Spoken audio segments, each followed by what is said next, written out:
Bonjour mes piquets, comment ça va? Alors aujourd'hui, je souligne que l'eau est à 30 degrés, soleil, ciel bleu et 30 degrés, c'est ce qu'il me fallait pour mes couilles et mon cul. Voilà, je suis dans l'eau, je suis bien.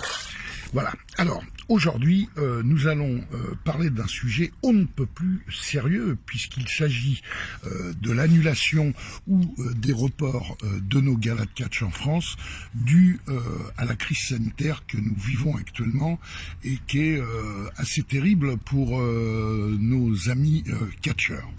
Alors j'ai évidemment regardé certaines vidéos où certaines personnes s'expriment, en l'occurrence là encore Peter Fischer, Tristan Archer et d'autres sur des directs live.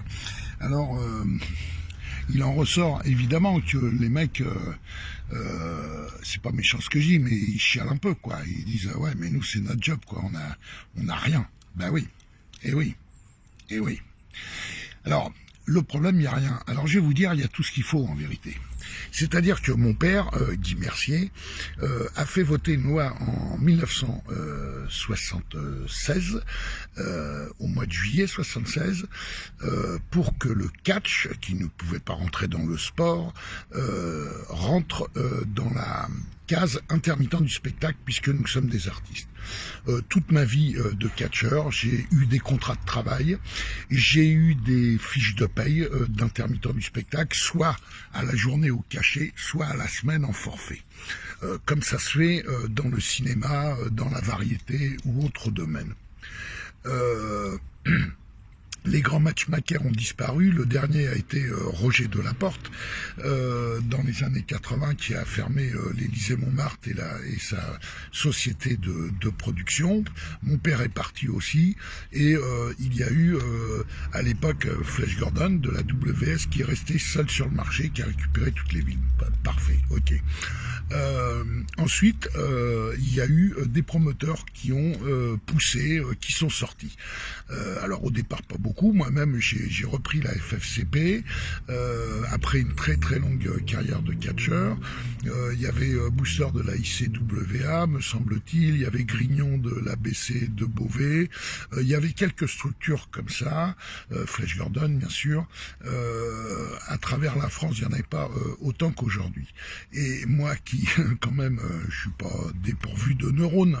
Et puis, je connais la chanson parce que j'ai vécu toute ma vie dans le catch de par mon père et de par ma propre carrière.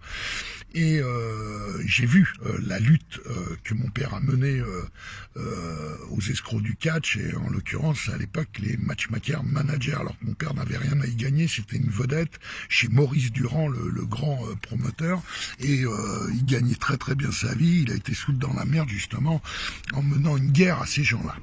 Peu importe, il a fait voter cette loi. Aujourd'hui, plus personne n'a voulu remachiner dans ce sens-là. Tous les mecs ont travaillé au black, mais les mecs travaillaient au black, booster, machin, parce qu'ils savaient pas. Ils savaient pas comment que ça se passait. Alors, moi, en 2007, j'ai fait une réunion au sommet où j'ai convié tout le monde. J'ai invité tout le monde à un repas, à une soirée débat où tout le métier est invité, catcheur, promoteur, officiel, etc., etc. En fin de compte, il y a l'équipe à Booster qui est venue, l'équipe de Beauvais qui est venue. Grosso modo, c'est tout, quelques mecs, et bien sûr les mecs de la FFCP. Et moi, j'ai expliqué donc deux points. Qu'il fallait qu'on monte des sociétés, il fallait qu'on se rassemble, parce que les sociétés ça coûte cher, il fallait qu'on se rassemble et qu'on essaye de recadrer notre métier qui était complètement décadré.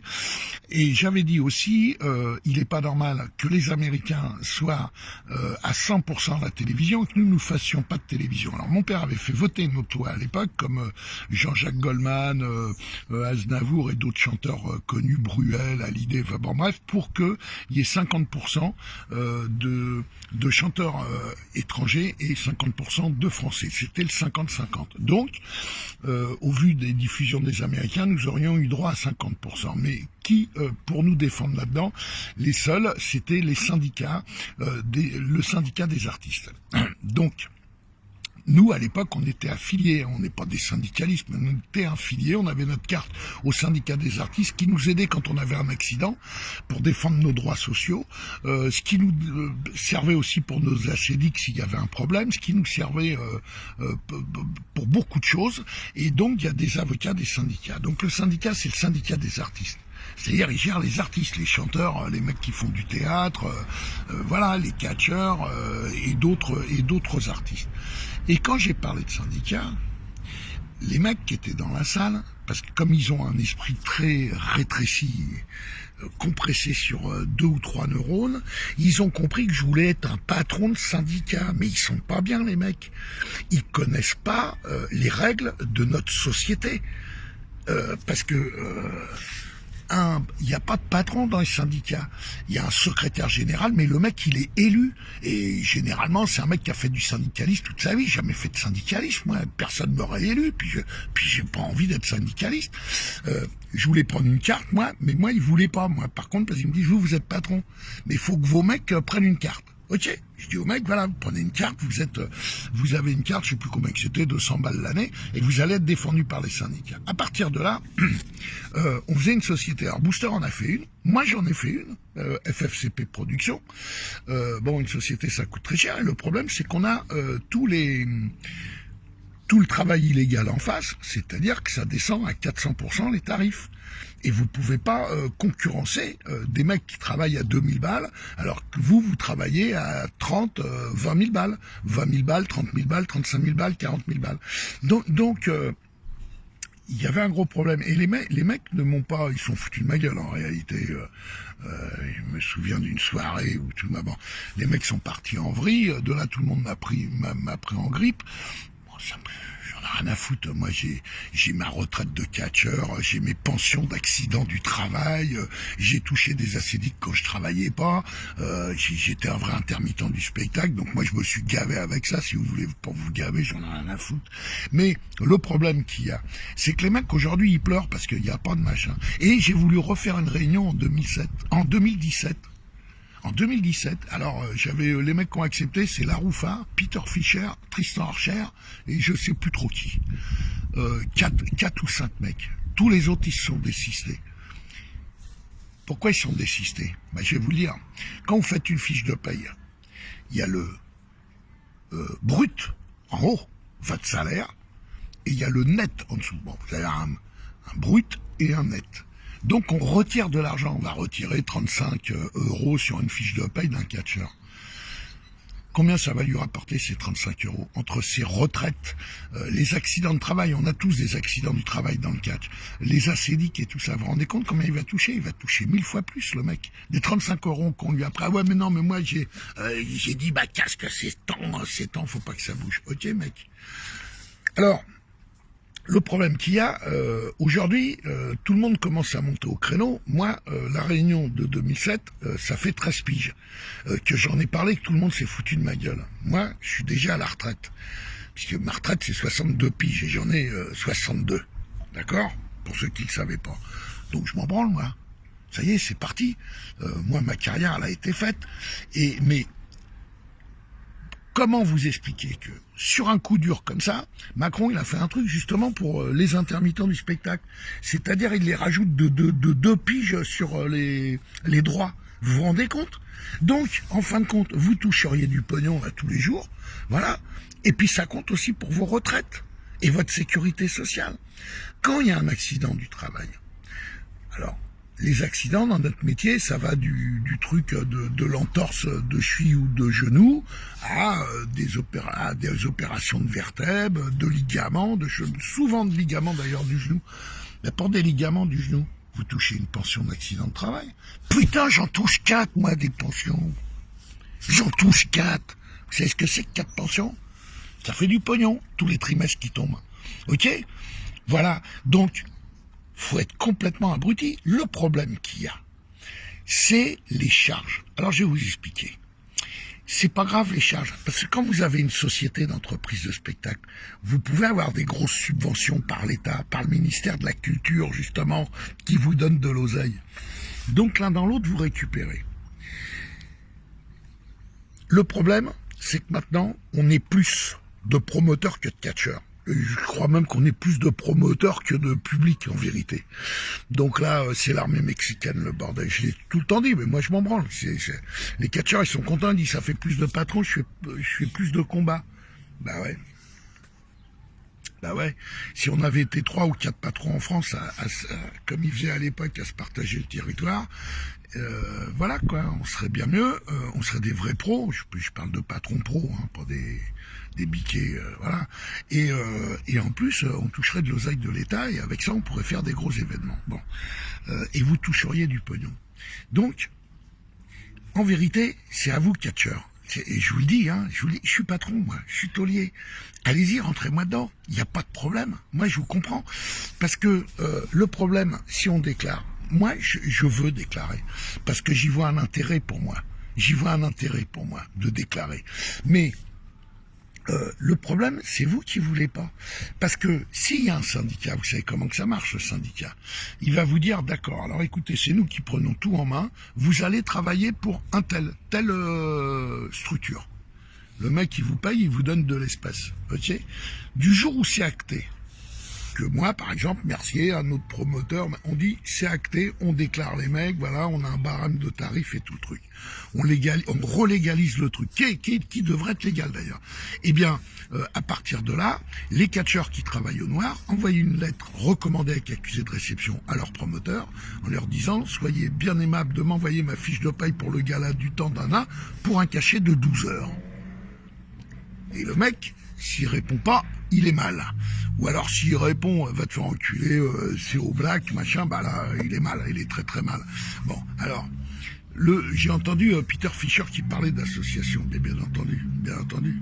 D'ailleurs, toute la France marche avec des associations, les gens ils bossent plus, ils prennent des associations, ils gagnent de l'oseille comme ça. Voilà, mais c'est un peu malhonnête.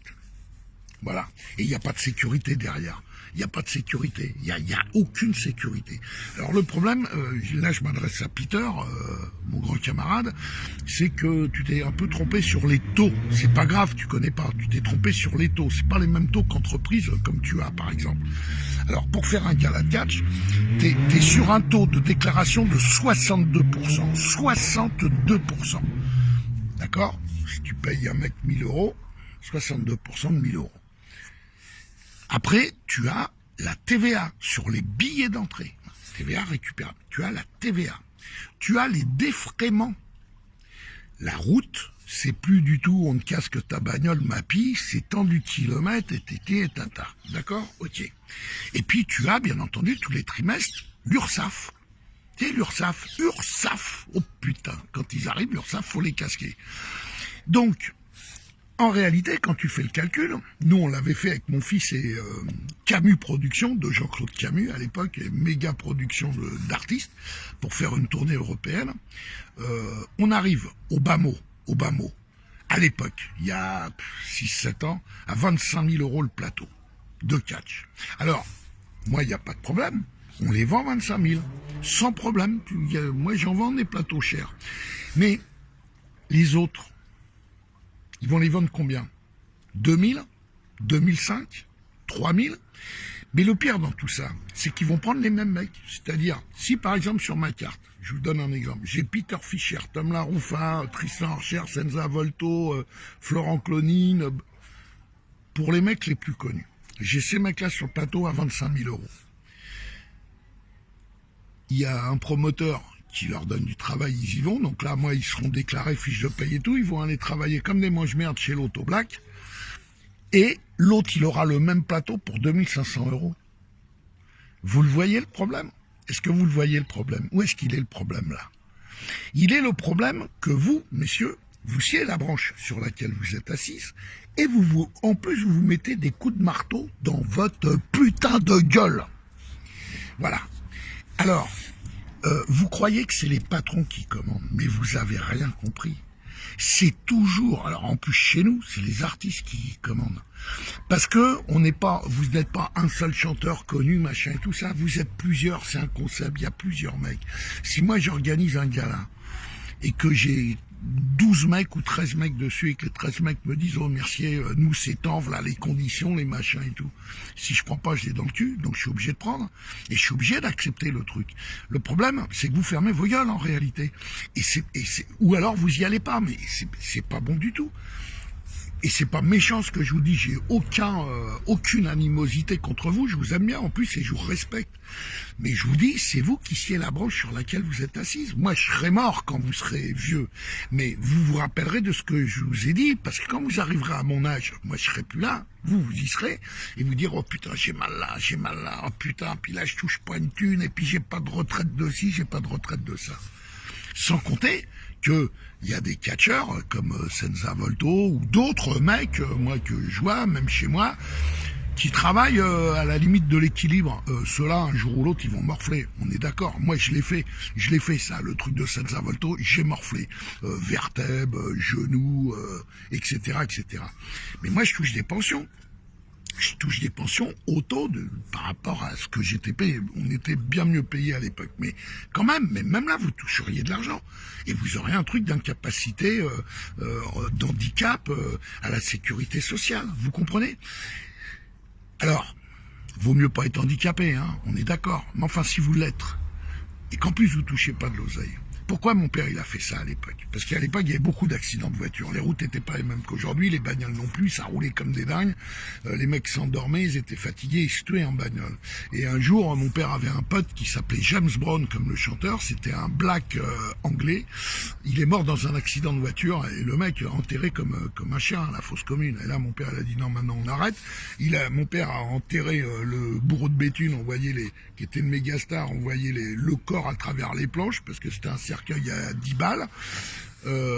C'était tellement triste que mon père a dit on arrête toutes ces conneries là, il n'y a pas de sécurité d'emploi, il n'y a rien du tout, ça va pas là maintenant on va faire quelque chose. Alors j'ai entendu parler aussi et ça je savais par Marc Sébir, j'ai entendu parler des mecs comme Marc Sébir qui faisaient des auto-entreprises et je crois que Peter en a fait une aussi. Oui mais l'auto-entreprise c'est parfait parce que vous légalisez les mecs, mais en vérité il n'y a rien dedans. Et puis alors je te le dis aussi Peter, les vignettes c'est bidon hein. Un taulier qui file des vignettes qui se retrouve au placard, hein. Se retrouve en cabane. C'est interdit les vignettes. C'est interdit depuis très longtemps. Je te le dis, essaye, voilà. Donc il faut contacter la DRAC pour ceux qui veulent être promoteurs et déclarés. Choper la DRAC. Demander une licence d'entreprise de spectacle. Il y a une enquête très chaude sur votre cul, comme pour une plaque de chauffeur de taxi, ok. Et puis après, ou alors, vous travaillez avec un tourneur, c'est-à-dire un producteur local, comme le mec avec qui je travaillais, la Bory, qui est dans le sud, il fait les fiches de paye, les machins, et il prend entre 10 et 20% de votre plateau vendu, de la somme de votre plateau vendu. Ça peut se faire, voilà. Mais après, il vous faut une trésorerie aussi, parce que le premier trimestre, quand ça tombe l'URSSAF, il vaut mieux avoir 2 ans d'URSSAF mis dans le coffre. C'est mieux, 2 ans. Voilà. Et voilà. Et vous verrez que ça coûte très très cher. Et le problème, c'est que ça, on peut le faire que s'il y a très peu de promoteurs, qu'on se met d'accord entre promoteurs, comme ça se faisait avant. On se passe les mecs, on se les prête ou on se les loue. Pourquoi pas? C'est pas interdit de se louer des artistes. Et là, tout ira parfaitement bien. Mais le problème, c'est que maintenant, vous avez des mômes de 15 ans, ils sont patrons, quoi, 16 ans. Ils sont tous les mecs, ils sont catcheurs, cascadeurs, comédiens. J'ai fait 35 piges de cascade. Ok? Je suis dans les plus grands génériques, moi, d'accord? Je les ai jamais vus, là, les mecs qui disent je suis cascadeur. Je sais pas où ils font de la cascade, ce qu'ils appellent de la cascade, mais ils doivent pas trop bien savoir ce que c'est que la cascade. Comédien non plus, hein. J'ai été très longtemps dans le cinéma et j'étais avec les plus grands, moi. Jamais vu ces mecs-là sur un plateau, hein, d'accord? Ok, c'est des comédiens vinac, c'est des cascadeurs vinac, c'est pas, voilà. Mais, et ils sont pas catcheurs parce qu'en vérité, ils ont pas de fiche de paye. Voilà. Et d'ailleurs, les cascadeurs, à l'époque, quand on a eu le truc du syndicat, alors, le truc, c'était avec Philippe Guégan, pas Julienne Lagnaise, et alors, on s'était plaint, qu'est-ce qu'un cascadeur? Eh ben, un cascadeur, c'est tout simplement un mec qui a une fiche de paye. Voilà. Voilà. Donc, un catcheur, c'est un mec qui a une fiche de paye et un contrat de travail. Voilà. Alors, évidemment, vous avez le droit de le faire en association. Et le pire là-dedans, c'est que Hollande, François Hollande, on avait droit à 6 galas détaxés avant. Il a doublé la mise pour faire plaisir à ses copines et ses copains. Donc maintenant c'est 12 galas. Alors comme les promoteurs en France, ils ont rarement plus de 12 galas, ils travaillent tous au black. Et puis s'ils en avaient 24, c'est-à-dire le double, ils montraient une petite association à côté, une autre, et puis ainsi de suite, et ainsi de suite. Voilà. Le problème, c'est quand il y a un accident. Là, ça chie dessus. Hein. Il y a eu un mort un jour dans le Nord. Hein. Un môme qui est mort. Bon. Moi, j'ai défendu, parce que l'autre, il m'en veut, là, il me parle mal, là, celui-là, mais à l'époque, c'est moi qui l'ai défendu. Hein. Si j'avais pas appelé les gendarmes et tout le truc, j'étais au Maroc, je me rappelle. C'est moi qui l'ai sorti un peu de la merde avec les gendarmes et tout le truc. Donc, faites attention, parce que il peut y avoir une... Moi, ça me fait flipper, hein, je vous le dis tout de suite. Hein. À chaque coup que je suis dans un gala, bon, moi, j'assure plein pot. J'ai une très très bonne assurance pour les mecs civils, accident de bagnole, etc., etc. Mais... S'il y a un mec qui se bute, il y aura une enquête de police, forcément. Et après, il va falloir que pendant des heures, voire des jours, je m'explique là-dessus et le pourquoi du comment, etc., etc. Et où est la légalité là-dedans? Alors oui, on a le droit de le faire en association. Voilà. Sauf que...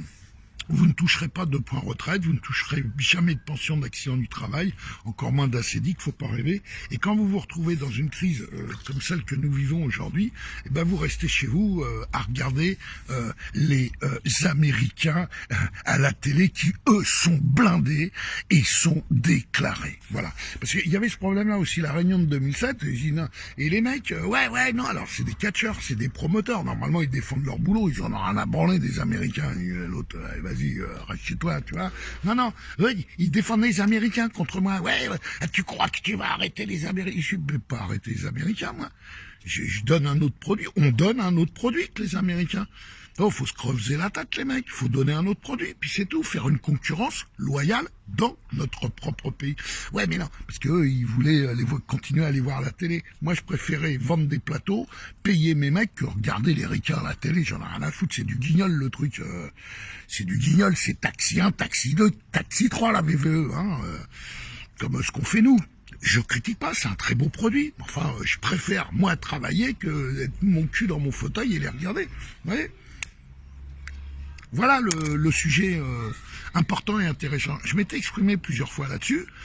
Et je vous dis, j'ai aucune haine contre vous, j'ai aucun sentiment de néfaste vis-à-vis de vous. Je vous comprends. C'est un choix que vous faites, mais pour moi, qui n'est pas la science infuse, vous faites un très mauvais choix. C'est ce que je voulais vous dire. Et il est toujours possible, Peter disait, moi, si je suis taulier, parce qu'il peut l'être maintenant, si je suis taulier, je déclare les mecs. Peter, bon courage. Bon courage.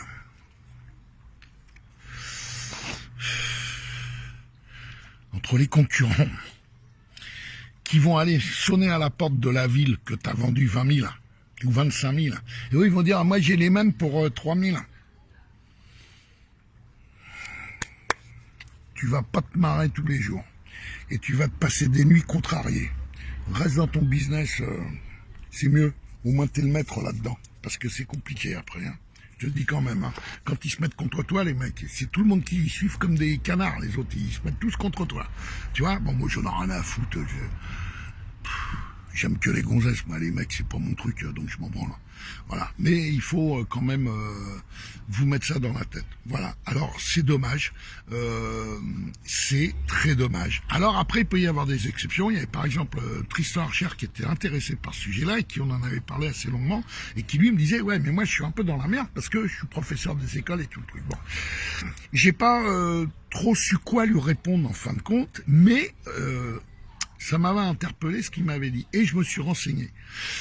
Et je me suis renseigné, il peut être déclaré, mais alors là, il y a des taux, il y a des machins, c'est un petit peu complexe, mais en fin de compte, il peut. Voilà, en tant qu'artiste, il peut. Voilà. Bon, ben voilà, c'est pas... Alors, qu'est-ce que vous en pensez? Est-ce qu'il faut Parce que mon intérêt, moi, ce qui est marrant, c'est que je veux faire plaisir aux mecs. Parce que moi, ça me coûte de l'argent. Mais au moins, ça me force à vendre des plateaux très chers. Donc c'est quand même intellectuellement, c'est mieux, quoi. Je veux dire, on se bouge un peu le cul, quoi. On réfléchit, on essaye de donner des arguments, monter des beaux dossiers et tout le truc. Et on m'est tombé dessus par rapport à des trucs comme ça. Ouais, il se prend pour qui? Lui, il se prend pour le taulier. Je me prends pour rien du tout. Moi, je me prends pour ce que je suis. Ah, les mecs, rêvez pas. Hein. Je me prends bien pour ce que je suis. Hein. D'accord, ok. Et puis, j'ai pas à me justifier. En plus, ma carrière de catch, elle est faite. Celle de cinéma aussi. Je m'en bats un peu les couilles aujourd'hui, vous voyez. C'est pour ça que je dis toutes ces conneries tous les jours. C'est que j'en ai plus rien à foutre, en vérité. Hein. Donc, mais moi, ce qui est important, c'est vous. Parce que j'ai du respect pour certains catcheurs français. Il y a certains catcheurs français, une trentaine de mecs, j'ai énormément de respect pour eux, peut-être 40, quoi. J'ai énormément de respect pour ces mecs-là. Pourquoi? Parce que j'ai été catcheur beaucoup plus qu'eux, et je sais quelle souffrance on a quand on est catcheur, les blessures, les trucs, les voyages, la fatigue, les sacrifices, les régimes et tous ces trucs-là, et la muscu et le bordel et tout le truc. Et on s'est sucé quand? Putain. Donc j'ai du respect pour les catcheurs. Et moi, ce que je voudrais justement, c'est que les mecs comprennent que je vais dans leur sens. Je vais pas contre eux. Alors évidemment, moi quand je m'exprime, c'est-à-dire quand je parle à un mec, je parle à un mec. Je parle pas à une brebis. Je parle à un mec, je parle en mec. Voilà. Puis quand ça me plaît pas, je dis au mec ça me plaît pas. Mais il y a rien de méchant là-dedans. On peut se parler entre hommes, si on est des hommes. Ouais, mais merci, alors, mais non, j'ai quand même une petite expérience, les mecs. Vous voyez, j'ai une petite expérience. D'accord? Bon. Voilà. S'il y a des sujets comme ceux-là, où vous aimeriez que je développe un petit peu, parce que je les connais, eh ben demandez-moi, prenez un sujet, parlez-en moi, que vous soyez catcheur, promoteur, fan ou autre, et je vous expliquerai tout ça. Voilà, parce que le boulot, je le connais, et je vous dis, le problème de la sécurité sociale, du truc déclaré, c'est mon père qui a créé ça. Donc moi, tout petit, j'ai vécu là-dedans, tous les jours, parce que c'était une drôle de guerre à l'époque. Hein. Les mecs, ils rigolaient pas, c'était des milliards qu'ils avaient, ils voulaient pas les perdre. Hein. Donc ils voulaient pas déclarer, donc ils ont voulu flinguer mon père, hein, quand même, hein, faut le savoir. Nous, on était protégés quand même à une époque, hein, pour aller à l'école avec mon petit frère, hein, les flics et tout le truc, hein, ça rigolait plus là, ok. C'est ce qui a fait mon caractère un peu de... Viens me casser les couilles 2 minutes, qu'on s'amuse, tu vois, qu'on rigole, même à 62 piges, tiens, viens, on va rigoler, on va se marrer, j'ai tout ce qu'il faut à la maison. Bon, enfin bon, bref. Voilà, c'est des sujets intéressants. Je pense qu'il faut développer là-dessus, et je pense que il faut arrêter tout ça, cette machine à tuer le catcheur. En fin de compte, c'est une machine à broyer le catcheur en réalité.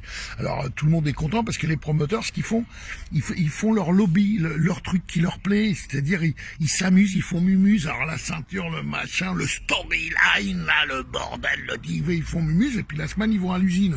Donc ils prennent leur pognon en allant à l'usine la semaine, puis le week-end ils font leur petit gala de catch. Ils sont contents avec les championnats, mes couilles et tout ça. D'accord? Ok. Et pendant ce temps-là, l'autre, il se bat sur le ring, il y a des salaires déjà très bas, et en plus, il a aucune sécurité, le Lascar. C'est-à-dire que quand il part de chez lui le matin, il dit, je sais pas si je vais rentrer demain matin, quoi.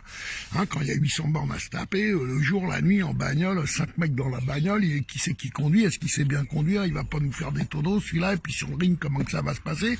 Quand tu vois qu'un mec comme Archer, t'as vu le gabarit, quoi? T'as vu le gabarit? C'est pas un biquet, Archer. T'as vu les pecs, les bras, les cuisses, le cul? Ok? L'autre, il s'est ramassé la gueule, Archer. Il a une commotion cérébrale. Vous savez ce que c'est qu'une commotion cérébrale, bande de petits cons? Une commotion cérébrale, c'est-à-dire le mec, son cerveau a été touché. Il revient de loin, le mec. Il revient de loin. Ben oui, il revient de loin, parce que c'est dangereux. Et sur un close down, boum, le mec, voilà. Ok? Et ça, c'est des accidents qui sont fréquents, croyez-moi. Voilà. Et donc, il aurait pu avoir un handicap, Tristan Archer. Donc, tout foutu, son boulot, sa carrière, tout foutu. S'il se met à baver, à se pisser dessus. C'est ça, hein, le cerveau, hein, ça commande tout. Là aussi, je sais, puisque mon fils, il est là-dedans. Donc, j'en connais une partie. Et moi-même, j'ai été choqué, ça se voit, hein, j'ai pris des coups dans la gueule, que j'ai un peu d'un art quand même, le vieux Mercier. Et donc, voilà, et ben Archer, si ça avait été plus grave, comment il faisait, lui? S'il se retrouve sur un fauteuil, qui c'est qui va lui casquer son fauteuil? Sa famille, hein, parce que la Sécu, elle va pas lui casquer, hein, s'il n'est pas déclaré. Réfléchissez à tout ça, putain. Réfléchissez-y. Alors, si vous réfléchissez pas à ça, eh ben, vous savez quoi, allez vous faire enculer.